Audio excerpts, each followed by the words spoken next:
ரீசெண்டாக ஒரு ஃபங்க்ஷனுக்காக நாங்கள் வந்து பாண்டி வந்து போயிருந்தோம். ஸோ இது வந்து ரிட்டன் வர விலாக் தான். நாங்கள் ட்ரெயினில் தான் வந்து ரிட்டன் வரோம். ஸோ இது வந்து கடலூர் வந்து வந்துவிட்டோம். பாண்டி டு கடலூர் வந்துவிட்டோம். இங்கேருந்து எங்களுக்கு ஸ்ட்ரெயிட்டாக வந்து நாகப்பட்டினம் ட்ரெயின். ஸோ அதனால் வந்து இங்கே வந்து திருப்பாத்திரி புலியூர் அப்படின்ற ஊரில் தான் வந்து எங்களுக்கு வந்து ட்ரெயின். ஸோ இப்போ வந்து 12:30 தான் ஆகுது. ட்ரெயின் வந்து 3:15க்கு தான் வந்துச்சு.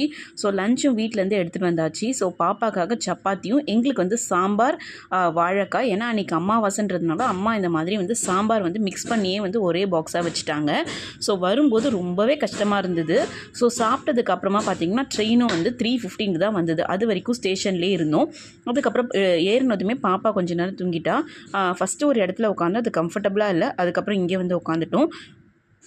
ஸோ அப்படியே ட்ரெயின்றதுனால ஒன்றுமே தெரியல. திருவாரூர் வந்து வந்தாச்சு. அங்கே வந்து ஒரு காஃபி வந்து குடித்தோம். ஏன்னா ட்ரெயின் வந்து அங்கே நிறுத்தி வச்சுட்டாங்க.